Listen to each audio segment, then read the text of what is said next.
I know you're scared. I know you're scared, but I promise, when you come out on the other side, it'll be worth it. Shh. Rest easy.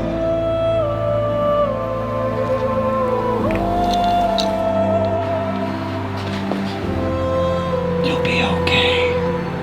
I promise you'll come out on the other side okay.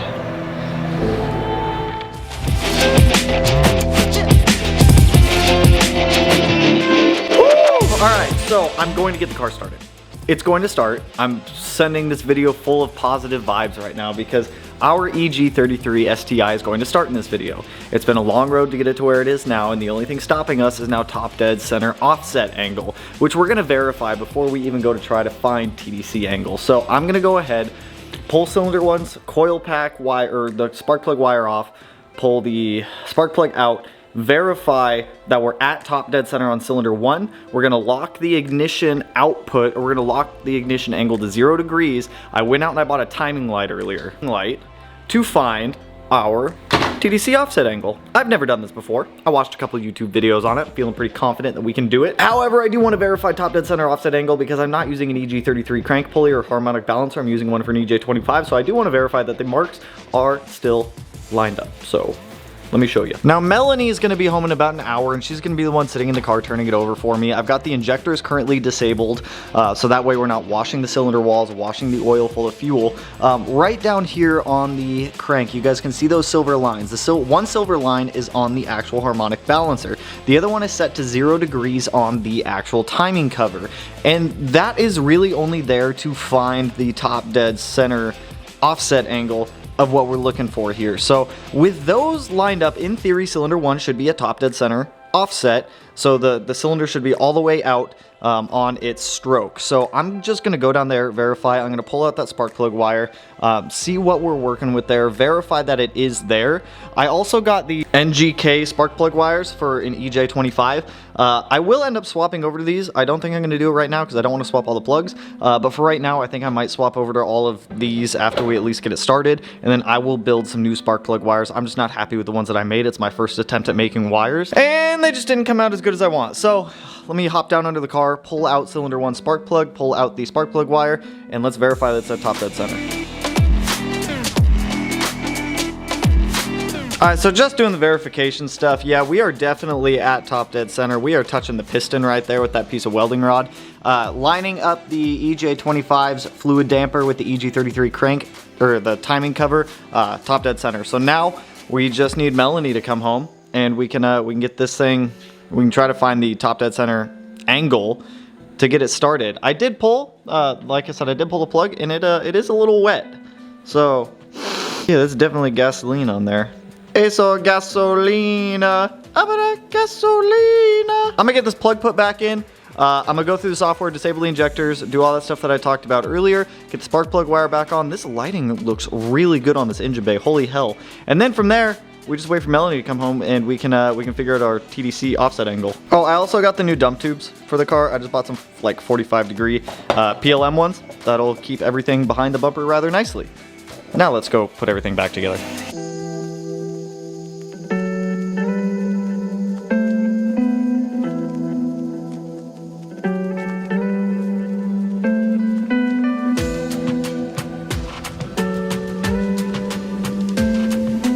Got Melanie out here with me. She's gonna be turning the car over for us. Hang on, she's getting in. I don't fit in the seat. I know, they're Tanner size seats. Oh fuck. I ain't got no butt seats. The way that this timing light works is this guy goes on cylinder 1 spark plug. There's an arrow right there. The arrow faces toward the spark plug. So we're gonna slide the spark plug wire in that. This obviously goes on the positive. This goes on to the negative. And then this guy, you point at the thing and you go pew, pew, pew, pew, pew, pew, pew, pew, pew, pew, pew, pew, pew. So I'm gonna set that to 0 so that way it's not trying to advance timing for us. And then it's a lot of guess and check of where we need to put our timing. So let me pop in the software, get the page loaded up, and we're just gonna be going back and forth between shining a timing light in here and going back to the ECU and making changes.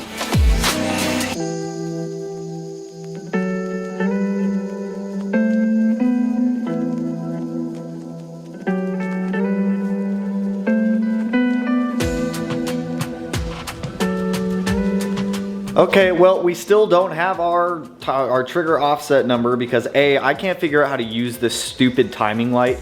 B, that battery is dead. So I need to go get a new battery tomorrow. It's too late right now for me to be able to go get a battery anywhere. So until then, I'm on standby again till tomorrow night because I need a second person to help me with this. I need somebody to turn the car over as a second person uses the timing light, but the timing light, it's impossible to see anything because the mark on the crank pulley is so small that you can't reference it to the engine. Like on all the videos I've seen, everybody draws a line on the belt to be able to do it. Our belt doesn't cross the timing mark on the cover. It's the pulley itself that crosses, and it's making this incredibly difficult to try to see anything. So right now we're just playing guess and check. All right, on to day 2 of trying to get this top dead center offset angle figured out. So I went ahead, I just pulled off the accessory belt. I don't know why I didn't think of doing that sooner. I did buy a new battery this morning, so we will go pick that up here soon. If I can get a little bit more life out of this battery, that would be ideal, but I think swapping to a full-size battery might actually just be a better move. I asked you guys, a lot of people recommended the Optima yellow top, so I snagged that. Also, side note, just keep an eye out on all your stuff, you guys. Last night at like 2:30 a.m. we had somebody trying to break into the GTI. Came out, like confronted the dude. He ran off afterwards, stole someone's bicycle, and then was like lingering around the area for a while. So just keep an eye on your guys' stuff. So Melanie stayed home today since we were up super late. So I luckily have her to help me turn over the car as I use the timing light or as she uses the timing light. So let's get this top dead center offset angle figured out so that way we can start this turn. Shall we try this? Baby. No. Alright. You can put it in accessory mode. Alright, and whenever you're ready. Yep. Oh. Okay, hold up. What is that? 4 degrees? About 4 degrees closer to 0. I think we're pretty damn close with it right there. Alright, and go. Oh! Alright, go again. Yeah, now I'm not getting any flashes. But the ones that we did just get were solid. I think we're solid. You want to come check?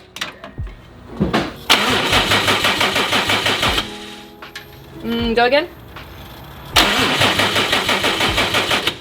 I think it's a little before it.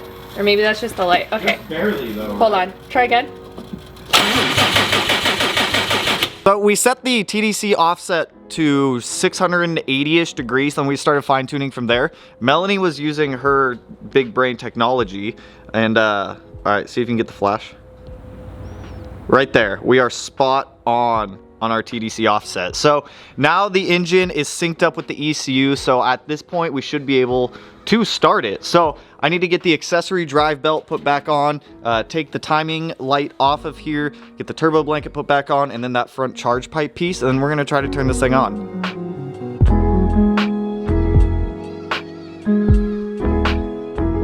Alright, so we think we're good. We have base ignition timing set at 686 degrees. I've unlocked the ignition timing so it's not firing at 0 degrees like it used to be. Got everything reassembled. Let's try to start it again. I have a better feeling about it. I'm still not 100% sure if it's going to start, but I have a better feeling that it should start. I don't know. We'll see. We'll see. Alright, Melanie's on standby for the fire extinguisher. I'm going to pop the trunk for the kill switch. Alright, let's see what happens.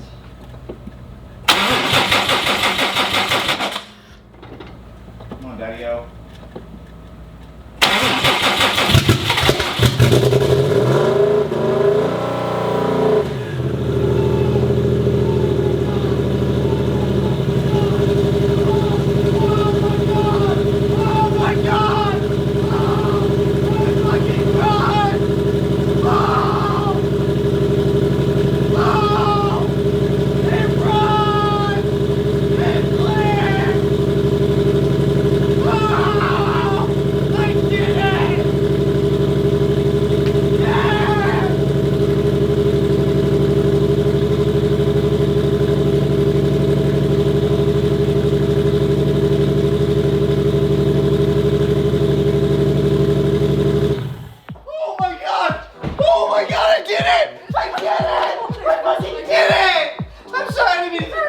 I need to sit down for a minute. Oh! Oh!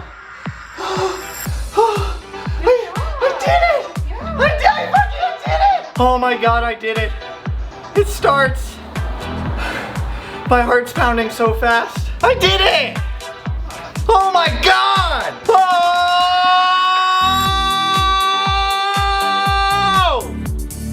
I need a second to collect myself. Hang on. Oh! All right, now as much as I just want to start it and send it again, I'm gonna pop off the oil feed line on the turbo just to verify that we are getting oil flowing through the system, because right now my oil pressure gauge, no, it's my oil temperature gauge it wasn't reading. Hold up, let me rewatch this video. Will you hold this? Where's oil? And my oil pressure gauge is reading 0. So, that's probably a wiring issue on my end, which I will have to get that fixed. So let's pop off the oil pressure line real quick, or the oil feed line for the turbo. I'm losing my voice. Okay, now I know the oil pump works. I'm really losing my voice now. Holy hell. So now I'm gonna disable injectors. We're gonna put this in a little glass jar, and we're gonna build oil pressure real quick, just to make sure we have oil flowing through everything. I just need you to like kind of try to keep this line like in that. You can hold it also if you want. Just don't let that pop out. Is this my jar? It was. Okay. It was your jar.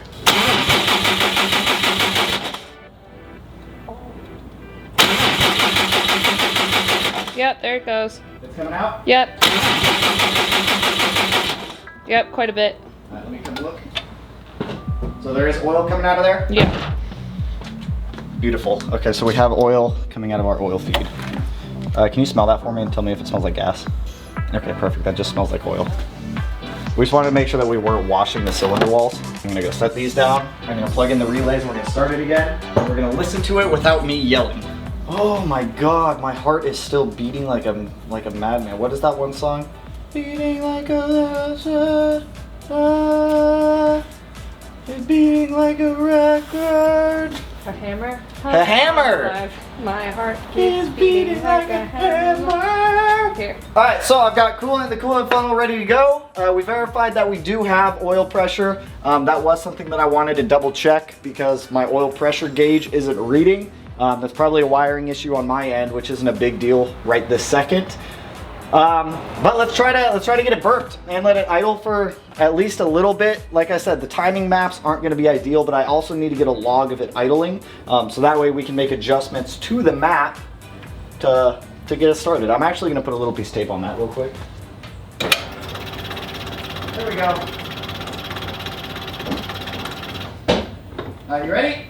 Yeah.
I figured as much. It's gonna be the exhaust manifold and all the wrap that smokes. It's gonna smoke a lot until everything's broken in.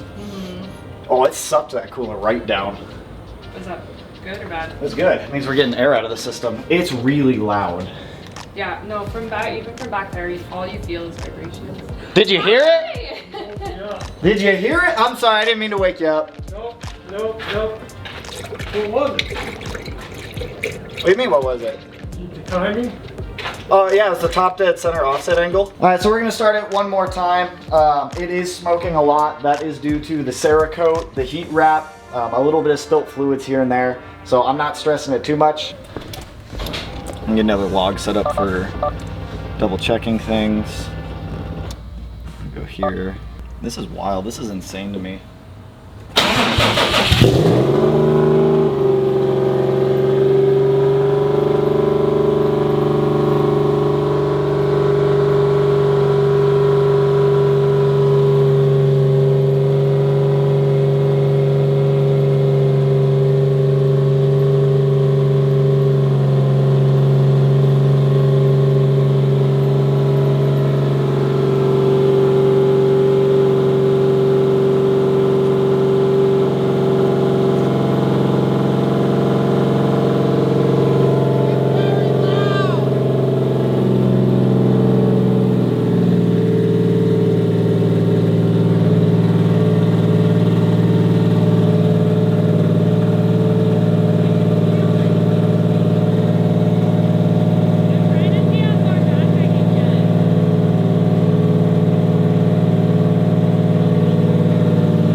yes. Me too. Oh, I need to stop a lot. You know, it smells like...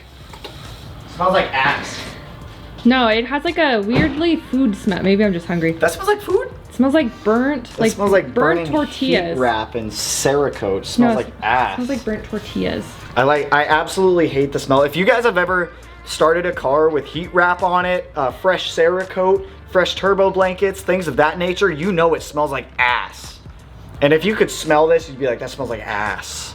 It smells so bad. So it's crazy, but you can feel what? I don't think it smells that bad. It smells like ass. It just smells like burnt Doesn't plastic. smell good.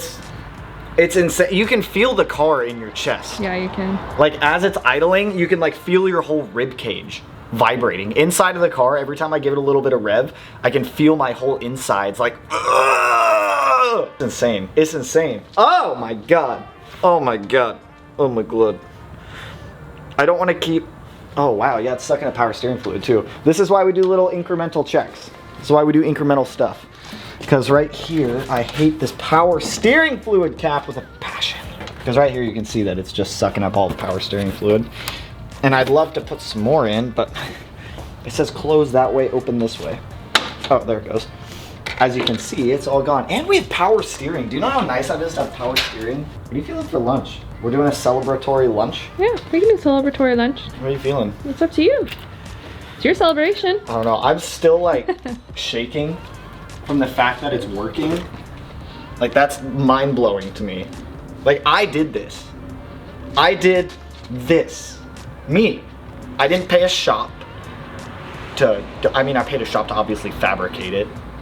But like I did this. I wired this. I built this. You know what I'm talking about? Like you do something, like a project you've been working on for a little while and you're like, holy This was me. This was me. I did this. This was me. I don't think I'm gonna start it again. I think I'm gonna wait and send some of these logs over to be reviewed so that way. So I'm not gonna start it again until I get some of these logs reviewed and looked at just to make sure that everything is still within parameters of doing what it's supposed to be doing just for idle. A, I don't want to damage the motor. B, we verified it starts. It smokes a lot. It's going to smoke a lot for a little while until that heat wrap, that Cerakote, like the fresh turbo blanket, all of that stuff breaks in. Coolant temp is definitely rising pretty quick. I have noticed that. Like it got up to around 140 degrees fairly fast.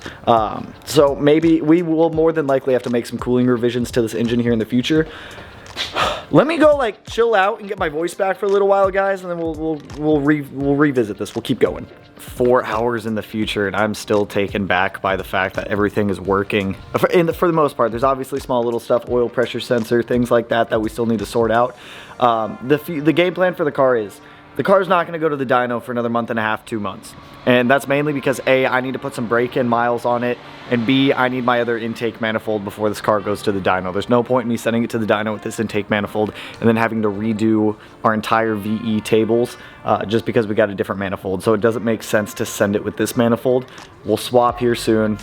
We'll get it to the dyno and we'll get it tuned. We're estimating the car to make around 1,000 wheel horsepower with this turbo. If I can secure a 76, 75 before it goes to the dyno, we can target 1,200 wheel horsepower.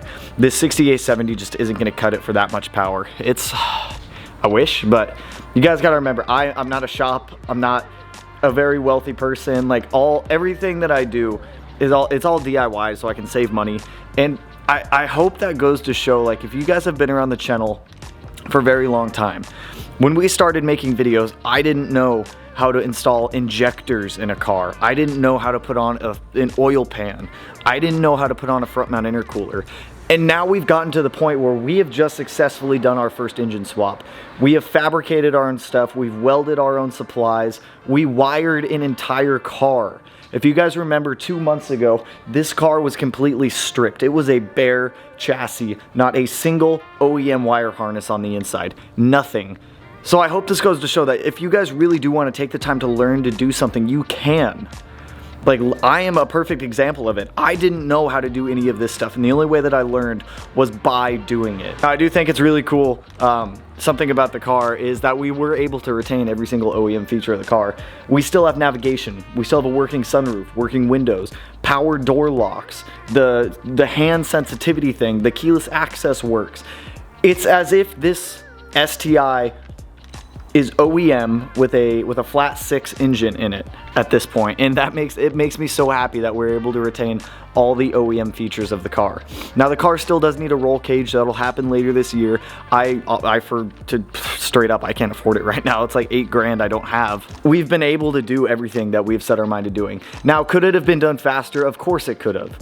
But like I said, I don't like paying shops where I can avoid it. If I can have full control over a situation, even if that's me making mistakes and learning from those mistakes, that is more valuable to me than taking my car to a shop, paying somebody else to do something, and then saying, yeah, I had so-and-so shop build the car. Do you know how much more rewarding it is to say, yes, I built this car, I wired it, I put everything together, and of course people helped, and I do want to give a huge shout out, Glenn, Skylar, Josh, Kevin, everybody who's like giving me tuning information. If I didn't mention you, please don't feel bad or don't get mad at me. There's a lot of people that helped where they could, and I do want to thank all of you guys for that, because without you guys, it wouldn't be where it's at now. So we're gonna end it, you guys, on this one. So we're gonna be starting up on the Evo videos here this week, because this car is gonna be back and forth. Once we get some tuning revisions made to this car, I'll get those videos out to you guys. I need to buy tires, because these Evo wheels and tires don't technically fit on the car. Yes, they're 5x114, but the lug pattern or the lug style that they use on Evo wheels is a lot different.